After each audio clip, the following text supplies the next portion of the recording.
kenakalan remaja akhir-akhir ini menurut pendapat saya bukan karena kita saja sebagai ibu rumah tangga, sebagai istri yang meninggalkan tanggung jawab anak ya. Karena sebenarnya kenakalan remaja itu sudah nyampe kemana-mana ya. Iya Mbak, kalau WA bukan jarang dibales Mbak. Seperti yang saya katakan berkali-kali bahwa WA saya itu jebol. Jadi bukan saya tidak ingin membalasnya. Saman bisa lihat sendiri. WA saya itu jebol kayak gini. Jadi bukannya saya nggak bisa ya. Karena terlalu banyak satu hari itu sampai 300 SMS. Jadi saya nggak tahu yang mana satu the first priority. Kalau kalian pingin SMS-nya dibalas cepat itu langsung ke Urgent Uni aja. Jadi langsung di HP satunya di Urgent Uni itu. Jadi itu biasanya lebih cepat dibalas. Atau kalau penting banget itu cari anak saya. Jadi kalau ke saya tuh biasanya waktu saya live aja saya bisa ngangkat telepon. Itu pun kalau saya nggak ngoceh-ngoceh ya.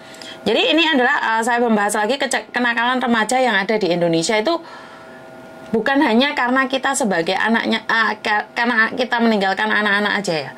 Ini bahkan ada bisa dibilang bahwa keluarga yang ada di Indonesia yang utuh itu pun tidak bisa mengekang kenakalan remaja, tidak bisa mengurangi kenakalan remaja. Meme adalah aku yang dulu sadar semenjak udah punya anak dan sadar sejak punya anak. Oke.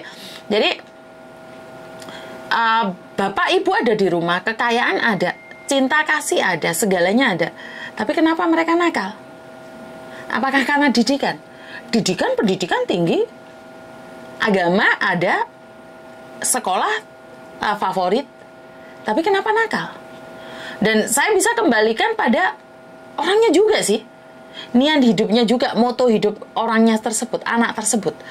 Karena ada beberapa anak yang dari broken home, hidup sebagai punya ibu sebagai pelacur, tinggal di tempat pelacuran, agama kurang, pendidikan kurang, tapi anaknya hebat. Anaknya tumbuh dari tempat yang kurang baik, tapi dia baik. Nah ini fenomena juga ya menurut pendapat saya. Banyak orang tidak melihat semua itu. Karena ada salah satu konten kreator YouTube itu, dia lahir di pelacuran, tempat pelacuran, dibesarkan oleh seorang pelacur, tinggal di tempat pelacuran. Pendidikan kurang baik, agama kurang baik, tapi kenapa dia jadi orang baik? Nah, ini tidak bisa juga kita menghakimin orang itu karena dari backgroundnya juga ya Mbak ya. Kadang ya kalau zaman dahulu sih bisa dibilang bahwa bibit, bebet, bobot. Bener nggak sih? Bener nggak sih zaman dahulu kala itu kalau pilih suami bebet, bibit, bobot, ya. Tapi sekarang kan nggak. Bebet, bibit, bobot itu tidak menjamin bahwa kedepannya akan lebih baik lagi. Jadi karena mungkin pola hidup itu sudah berbeda-beda ya. Terkadang orang-orang terpengaruh di lingkungan juga bisa berpengaruh bener. Tapi ini lingkungan pelacur loh. Ibunya pelacur loh. Dibesarkan dari hasil pelacuran.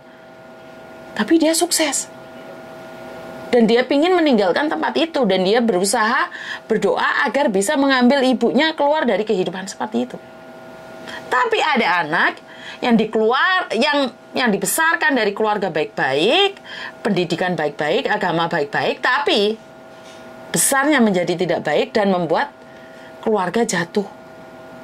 Bahkan menyeret bapaknya di penjara. Ini ada. Jadi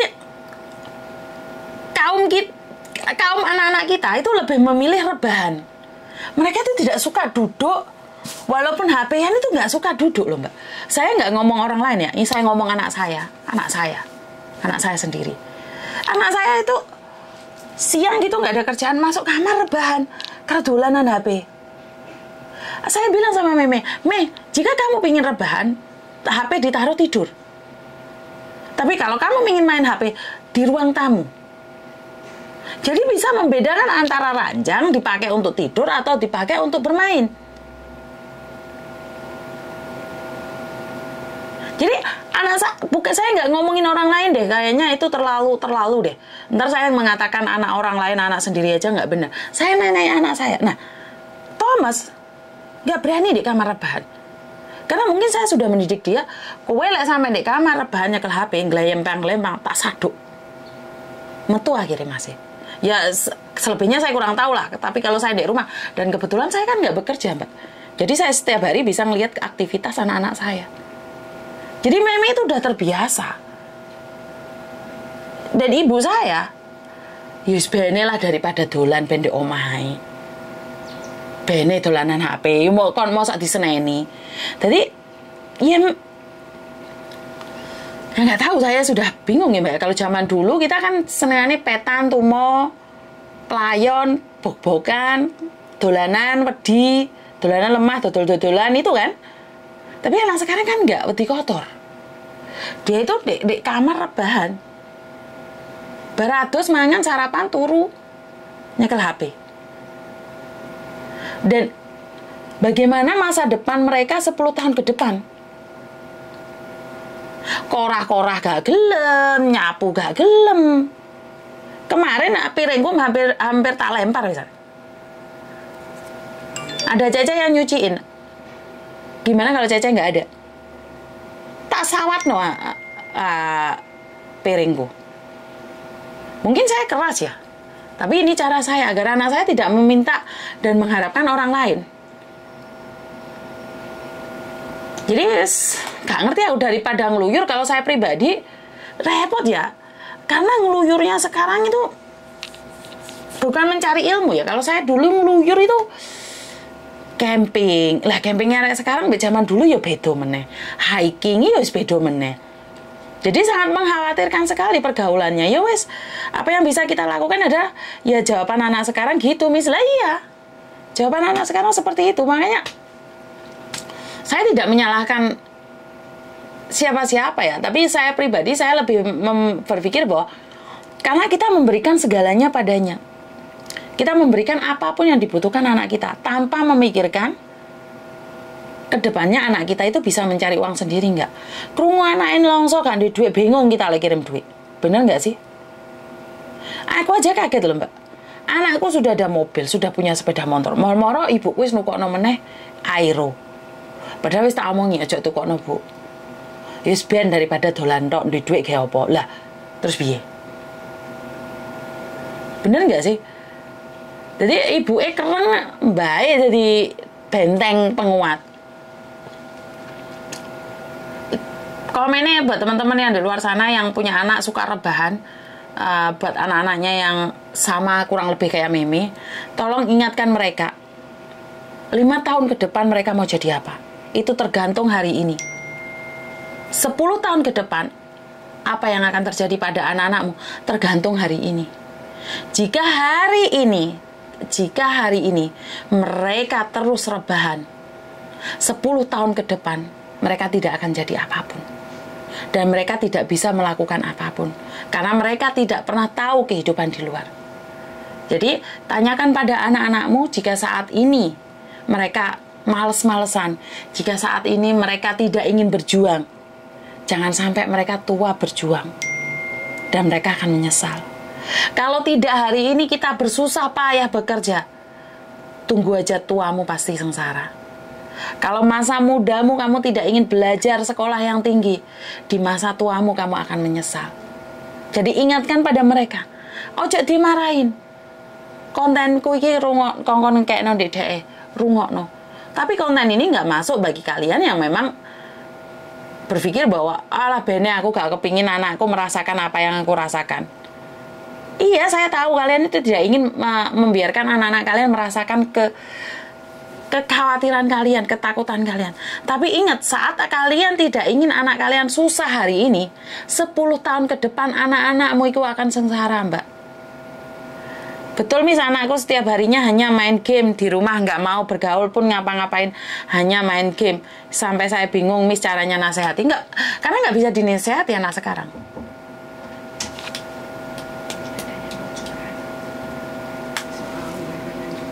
Oh, ntar aja, kan sekalian di SCTV ntar itu. Bukan soal Ken itu kan. Bukan. Satunya. Tapi ntar aja, aku naik ntar jam 2an jam 3. Jadi yo panggah tur dadi bojone. Jadi Buat teman-teman di luar sana, lihat saja anak-anakmu sekarang. Dari kejadian yang menimpa di Malang itu adalah sebuah berita duka bagi kita sebagai TKW. Kalau hari ini kita gagal mendidik anak-anak kita, 10 tahun ke depan pun kita sudah punya catatan gagal itu ya. Bisa dibilang seperti itu ya. Kalau hari ini kita tidak bisa memberikan yang terbaik mendidik anak-anak kita, maka 10 tahun ke depan pun kita tidak bisa melakukan apapun yang terbaik buat dia. Jadi jangan salahkan anakmu, cucumu, kalau hanya mengharapkan uang darimu. Karena kamu hari ini saja sudah memanjakan dia. Jadi jangan salahkan menantumu, cucumu, kalau 10 tahun ke depan selalu meminta uang dari kalian. Karena kalian hari ini pun tidak ingin memberikan kata-kata padanya bahwa hidup ini harus berjuang. Berjuang dengan membatasi, jangan selalu kirim uang. Miss Yuni ki cemburu ki, ya wes anggapane ngono ae. Tapi ya sampean duwe iki dicekel tenanan, aja duwe gak dikekne anake mari ngono dipangan garangan. Ah ya wes padha ae karo ngapusi. Bener gak sih? Bener gak sih? Jadi kalau kalian mengatakan bahwa alas babano Miss Yowis, memang babano karena hubungan dengan saya. Saya cuma mengingatkan bagi kalian yang paham tentang keadaan ini. Jadi buat teman-teman di luar sana, harusnya disiplin ke anak. Kalau enggak kasihan nantinya, iya. Kalau tidak ingin kasihan nantinya, disiplinkan mulai sekarang. Dengan adanya konten saya berharap bahwa kita harus sadar diri, Mbak. Kita cari uang buat anak-anak.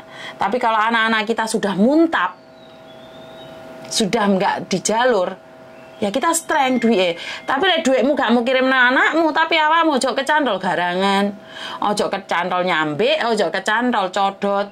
Lah ini yang saya itu kadang-kadang gak tahu harus seperti apa.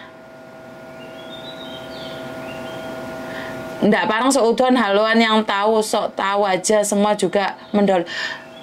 Saya minta maaf Mbak, kalau saya seudon, saya minta maaf sekali. Bukan saya seudon. Memang nasib manusia yang menentukan Tuhan. Tapi kalau hari ini aja dia tidak mau belajar, kalau hari ini aja dia tidak mau bekerja, ya ini yang membuat saya bahwa sampean menghakimin. Bagi saya, kalau saya pengen bilang saya seudon, saya kan bercerita tentang saya tidak bercerita tentang orang lain loh. Saya tidak sok pinter, bukan loh. Memang semua itu kan saya bilang. Berarti sampean nggak lihat konten saya dari awal nih, langsung komen. Jadi saya tidak suudon. Semua itu adalah rencana Tuhan. Saya tidak mengatakan bahwa ini adalah sok jadi ustadzah atau sok jadi parenting. Enggak. Kita ambil contohnya aja. Saya mengajarkan sesuatu yang menurut saya baik. Kalau menurut jenengan nggak baik, ya jangan ditonton.